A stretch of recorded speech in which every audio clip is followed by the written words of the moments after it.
And we are live. All right, welcome back, everybody. House Energy and Digital Infrastructure. For the next 45 minutes between now and lunchtime, we're going to have some of our own members introduce some of their own bills.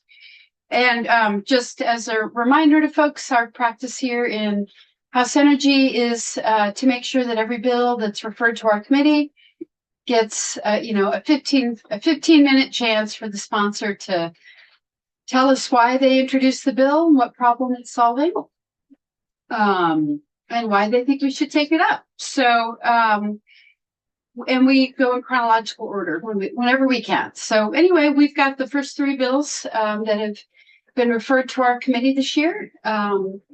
Last year's bills already had that ritual. So anyway, I'm Rep. Kathleen James from the Bennington 4 District. Scott Campbell from St. Johnsbury. Richard Bailey, Lamoille 2. Chris Morrow, Wyndham, Windsor, Bennington. Michael Southworth, Caledonia 2. Christopher Howland, Rutland 4. Dara Torrey, Washington 2. Graham Kleppner, Chittenden 13, Burlington. And for the record, I am Laura Spilia from Wyndham 2 here to present my bill and also a member of this committee. And the first bill is H527, which proposes to extend the sunset of 30 VSA section 248A for new siting applications by 3 years. This is a bill that is introduced typically every 3 years to move the sunset. And this bill, section 248A, is an alternative siting process and CPG process for telecommunications infrastructure. And it's easier, in many ways more streamlined than Act 250. That's why it was put in place many years ago. Why is there a sunset that keeps getting extended? Why don't we just get rid of the sunset? So the companies that are able to benefit from this process, as you have heard in our previous testimony, most telecommunications companies we are federally preempted from regulating them in most ways. The CPG process in Vermont is a very important way that we have the ability to check in with telecommunications companies, wireless providers, etc. And so I have long advocated that we keep the sunset in and have our good friends at AT&T and Verizon and other companies that utilize this come and talk to us every 3 years. It's really our biggest opportunity to talk with them. So it's pretty simple. That's it. Not passing this will make it more difficult. There will be a more stringent process for constructing and siting telecommunications infrastructure. There are often, the industry itself will also, as I said, often advocate for just removing the sunset entirely. And I would say, I think we should have them come and talk to us every 3 years. So there we go. all right, I have some questions. All righty, so I just want to go back to the basic nuts and bolts. So when a telecoms company wants to build a facility like a tower, right? Are we primarily talking about cell towers? Primarily. Okay, so when a telecoms company wants to build a cell tower, we have provided for them an alternative pathway to get that approved. So instead of going through Act 250, they can qualify for this CPG process, which means that the PUC has its whole public process to decide whether to approve that tower, whether to deny that tower, so we're routing these towers through the PUC and its CPG process. And if we So 248A is the statute that sets up that process. 248A. It creates that pathway. It's under Title 30, which is public service. Mhm. Chapter 5, state policy plans, jurisdiction, regulatory authority of the commission and department. 248A is the certificate of public good for communications facilities language. Okay, And so that's in statute, Yeah. but it's set to time out every 3 years. So if we do nothing, then that section of statute and the 248A section expires, Mhm. basically. And if you want to put up a cell tower, you default to, we would default to 250. Yes. Okay, and then I would imagine that, I think on the flip side, what you said is that there are folks who would like to see the sunset retired and the process just made permanent so that we never have to revisit. That's right. So I'm seeing this as a middle ground Yes. where we don't default to Act 250, nor do we just say, well, this is permanent, you can always do this, and the legislature never needs to revisit this process. That has been my perspective in the past as well, and why I haven't choose this. Okay, so you're proposing that we extend it another 3 years.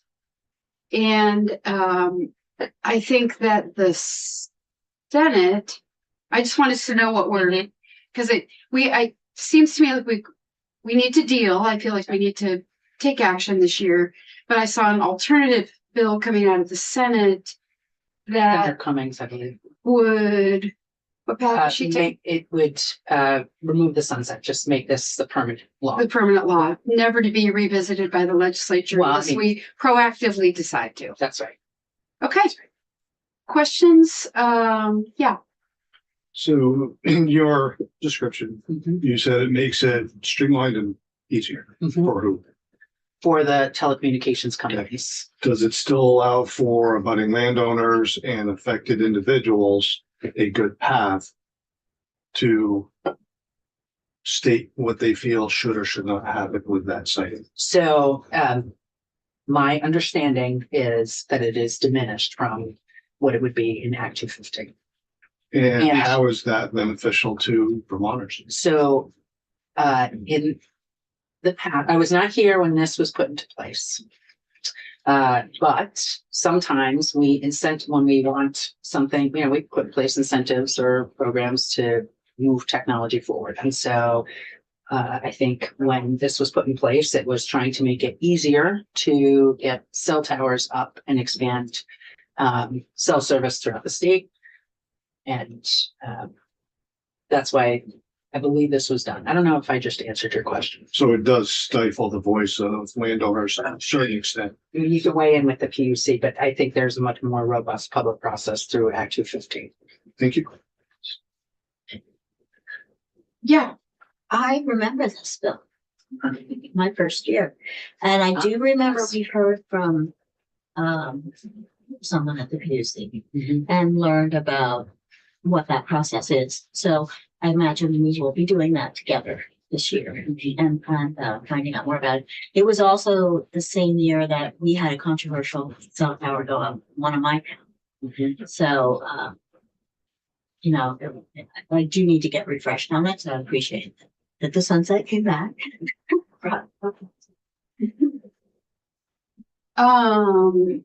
Other questions on this bill introduction? Yeah. So getting back to Rep. Southworth's question regarding local input. Mhm. So that is not a big process in this process through 248. So the PUC is a public body. They Right. have a public process and there's a means of weighing in with the PUC. It is not the same as the Act 250 process. Okay, so but the locals would never have a decision to say, we don't want it here. That would be the PUC decision, Yeah. even with the input, whether it was a great amount or a small amount from the local folks. So the devil's advocate, if we do not extend this sunset, then it reverts to Act 250 and the statutory ability for people to be party is expanded. So that if we were to let the 248A expire, 250 would become the default, and we wouldn't need to repeat in statute all the provisions of Act 250. So it was my opinion that the 248 process, and they frequently spoke about 248 being a subset of 250 and 250 being really a paragraph of VSA, 30 VSA. So that would we streamline the process? My question would be, are we going to streamline the process by letting the sunset take place and not extending the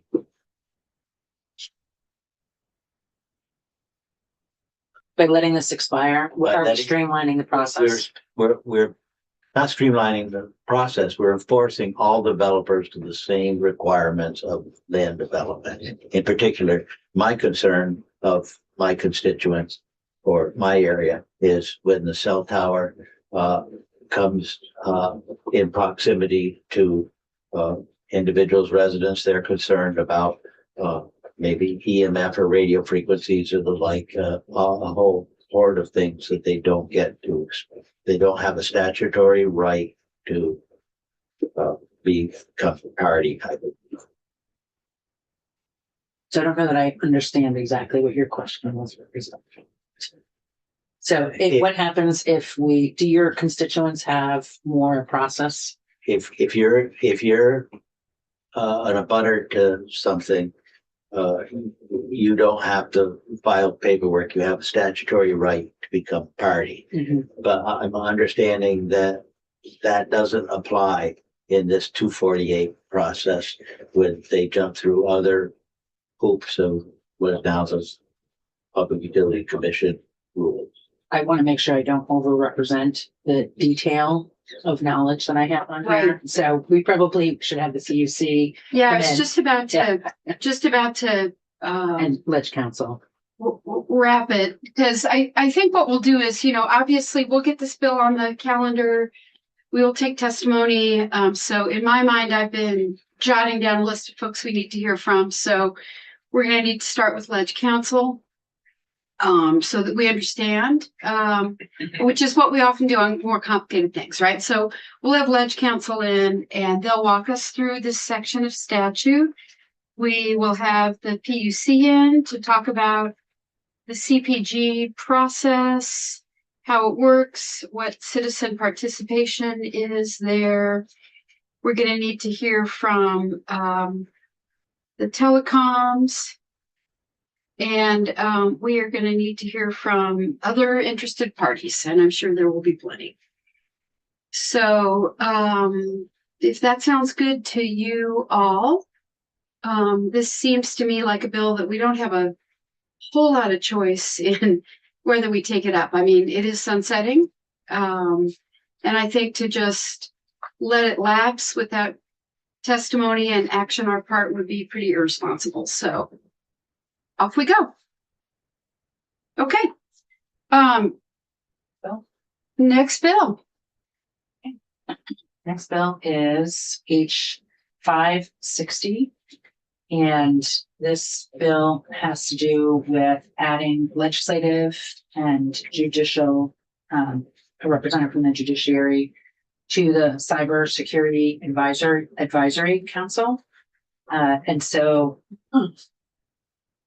as I think Chair James had mentioned earlier, she and I and Representative Priestley represent the House on the Joint IT Oversight Committee.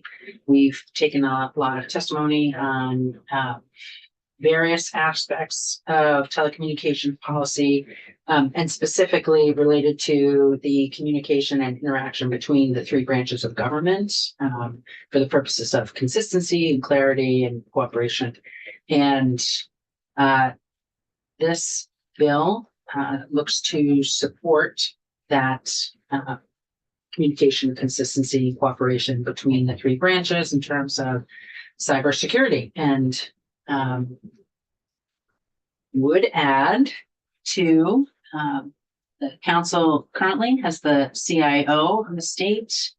The CIO is The Chief Information Secretary of ADS, right? That's then the Chief Information Security Officer, a representative from distribution or transmission utility, appointed by the Commissioner of Public Service, a representative from a state municipal water system, appointed by Natural Resources, a representative from a hospital, appointed by the hospitals and health systems, person representing Vermont business, appointed by the chair of the Vermont Business Roundtable, the director of Vermont Emergency Management or designee, Governor's Homeland Security Advisor or designee, the Vermont Adjutant General or designee, the Attorney General or designee, President of Vermont Information Technology or designee.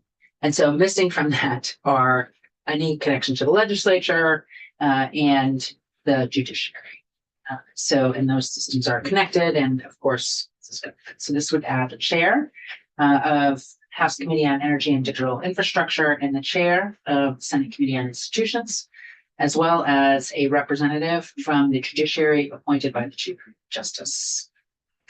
I will note that I have discovered late to introducing this bill that this advisory council is repealed effective July 2028. So, Madam Chair, I think, and I've spoken with legislative council about this, not exactly sure about the history. I think we'll need to deal with that. Okay. Well, so that's it. All right. Questions? Yes. Yeah. So, I'm just wondering about the where the best expertise on cybersecurity lies within the legislature, and whether someone from Ledge IT should not be in the room as well. I agree with that. I mean, I think that's certainly something we can discuss. And so that's who we have heard from the IT directors from the three branches, primarily at Chuck Talk.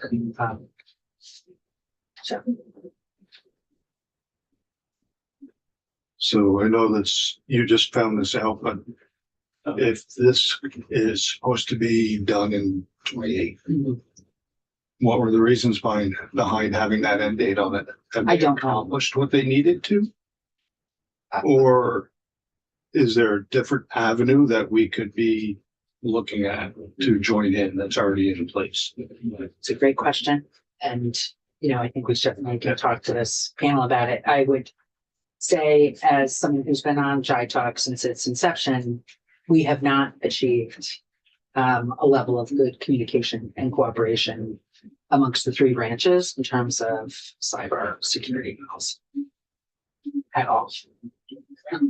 Could have just been a lot of these councils and panels and stuff have Sunset sunset dates built in. Yeah. I don't know if this is that, but they automatically. they put in a sunset date that's out in the future just to make sure we return to it.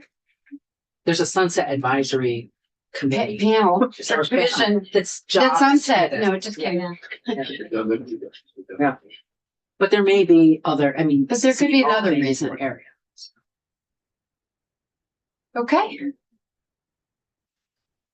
Yes, Easy, Victoria. quick question. Is there a Senate version of this? Not that I am aware of. Questions, thoughts, comments, concerns? Okay. This could be, we've got a lot to try to do before crossover. This could be a quick one. Yes. So, Vote it out now. huh? Well, you should find out about Wow, that is really. Wow, that was easy. Talent. Yeah. Well, I don't think we should vote it out now, but it could be some quick testimony and we just get it out. Yeah. So, So, I'm sorry, but basically in addition to extending the July 23rd or July 28th drop dead date, I kind of questioned why that occurred. not, sometime the first month after the next biennium starts, you're adding a couple of new members to this. So there's no in addition. The bill proposes to add a couple of new members. In doing Well, my no. research to talk to you all and looking at the statute, I saw the notation that this is repealed as of 2028. Right, but this also, in extending it, also adds a couple of new members that weren't previously. That's on what this. it does. Yes, that's what it does.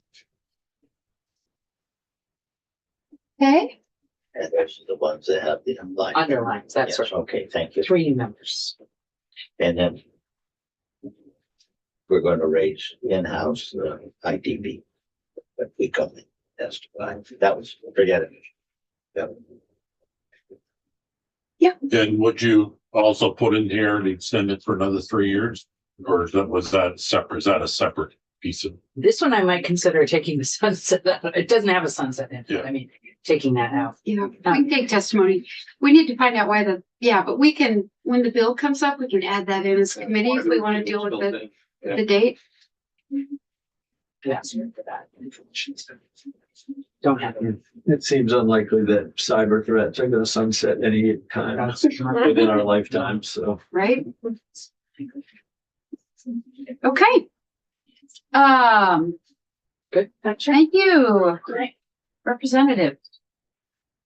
Alrighty, why don't we just move on?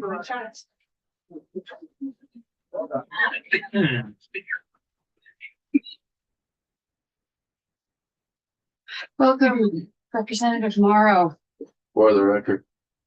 For the record, Let's heck out of that big beer. okay, There you go. yeah, go. Okay, so I have 3 or 4 PUC related bills that will be coming through the pipeline. This just happened to be the first one that got through. And in my mind, I'm trying to think of them all together, but they are discrete topics, so I broke them out into separate bills. This bill is very simple. I just took the requests from the PUC that we saw last session, raise their rates, and put it into a bill so that you've seen these numbers before. And we discussed them in, can't remember whether that was single 50. plant. Yeah. That's 50, yeah. The rationale behind this is just that the PUC does very important work for the state of Vermont, and I want to see them properly resourced. This is very minimal and only affects the people and entities that come to them for certificates of public good, and we need to have them fully staffed and staffed with quality people to work for the state of Vermont on all their issues, whether it's solar siting or telecom or what have you. So very simple bill, simple rationale, and obviously we want to hear from the PUC about this. It might have some updates or alterations, but the bill itself is very basic. Great. Rep Morrow, thanks.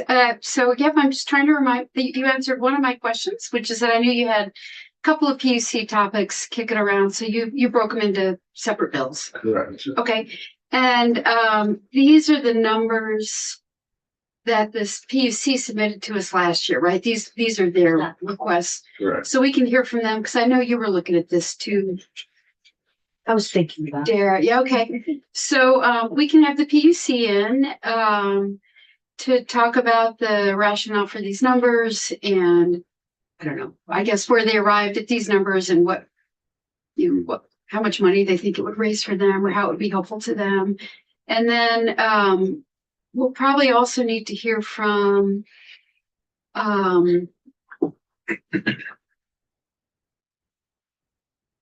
I'm curious to hear from whoever we think might be able to comment on my only concern, and these seem like nominal fee increases, but would be to hear whether anybody thinks this would be any kind of a drag on the deployment of rooftop solar or the deployment of Mhm. solar in the state. The numbers seem small, but I would want to make sure that we know that before we go on. Yeah, good question. Because the rooftop solar one was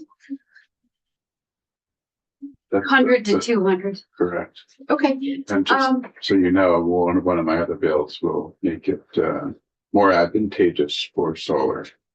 So there's an offset in there. Yeah. I wonder if we should wait and hear them together. Rep. Kleppner? I was just gonna point out that, the rooftop goes from 100 to 200, but a rooftop modification goes from 25 to 200. And putting in a rooftop system is pretty expensive, so that $200 fee is, I think, gonna be a small percent of the total cost, but modifications can be small and inexpensive, and $200 fee for a modification might be burdensome. Okay. Yeah, I'd like to hear more about that because I don't even know what a rooftop modification looks like. I've never modified my system. I don't know what that even means. I think you can add another panel, Okay. for instance. Well, I could, we'll hear this testimony, but Yeah. I guess I wonder whether just adding a panel, for example, is a modification. If you don't have to modify CPG, then that's a question. Yeah. If, when I was considering adding capacity, they recommended a new CPG downstate to remain in the advantage of when I got my first CPG. So I kept my 2.4, or wouldn't have to go to 2.6. But maintenance was, I mean, obviously, if something shorts out, it doesn't improve maintenance. But good question to find out. Okay. Testimony. Sure. I guess so. Rep. Morrow, why don't we just brainstorm about whether you want to wait, and consider a couple of your bills at the same time so that, Yeah, they're all PUC related, so yeah, it might save them time if they can yeah. come in and deal with all of them. Are they approved for, Yeah, I'm working with Ellen now, but Okay. they're a little behind over there. yeah, they are. So Okay. they're winding their way through. Okay. Sounds good. All right. Well, any other questions on, yeah. Can you refresh where the fees go? Where does this money go? Does this come into the PUC budget as Yes. not budget items in the budget? It doesn't go into the general fund. No, right to the PUC. So Okay, great. Well, thanks. Appreciate the bill intro and getting a sense that we're gonna have to get in the groove of moving faster this year. So that's good. Alrighty, I think we can adjourn for the morning. Madam Chair, Yeah, before we adjourn, wait, Joe, wait. I do have some information from Rick about the sunset, if you'd like. Yeah, Do you sure. want me to email it or I could just read it briefly? Why don't you just read it real quick and then we'll have, Does not have immediate detailed history, was not here when it passed, but guess is that the policy of having new advisory groups sunset after 5 or so years was applied to this council. That way the legislature is forced to review it to see if it's. sounds logical. Okay. All right, we can adjourn and we will be back at 1 to walk through H11. And then we have the governor's state of the state and we're not meeting after floor today. All right.